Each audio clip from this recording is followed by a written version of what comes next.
Hi, it's me, Ann Farabee. Wrong place? In the middle of a lesson with my fifth graders, there was a tap on the classroom door. Students looked on with excitement because we were getting a new student. I stepped into the hallway and was informed, though, that neither the boy nor his mother spoke English. Calendar alert! This happened long ago, and it was my first experience with a non-English speaking student. But an interpreter was coming by later, so I got my students settled and our lesson resumed. Within seconds, I knew there was a problem. He had no intention of sitting anywhere. He nervously crawled under his desk. He began singing loudly. He wandered aimlessly around the room, watching us anxiously. My students were in disbelief. They tried to stay focused, but it was more interesting watching him. I was constantly redirecting everyone, and none of us were getting anywhere. A long 2 hours later, the principal came into my classroom and whispered softly, "I'm sorry, he's not in fifth grade. He's 5 years old." I would love to have seen the look on my face at that moment.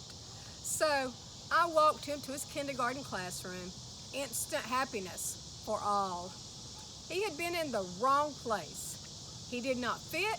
He could not function. He did not feel right. He was not meant to be there. He wandered aimlessly. Being in the wrong place impacted him. Being in the wrong place impacted those around him. When he got to the right place, relief came. Ever been in the wrong place? I sure have. Way too many times. When I'm in a wrong place, I do not fit there. I cannot function there. I do not feel right there. I am not meant to be there. I wander aimlessly. It impacts me and it impacts those around me. So how do we get from the wrong place to the right place? Deuteronomy 2 verse 3 says, "You have compassed this mountain long enough. Turn north." Turn means to change directions. It requires action. As that school day ended, I walked out with my students, and we saw the new student with his mom and the interpreter. They were all smiles. He happily waved.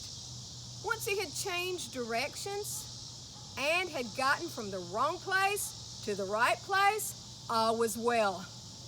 Can you imagine what it would have been like if action had not been taken on behalf of that 5-year-old and his aimless wandering had continued day after day? No one would ever have let that happen. So why do we stay in the wrong place in our own lives when we know it is not where we need to be? Waiting for something to change. Maybe we need to turn north, change our direction, and get back to the right place. We have compassed this mountain long enough. Let's turn north. Relief can be instant.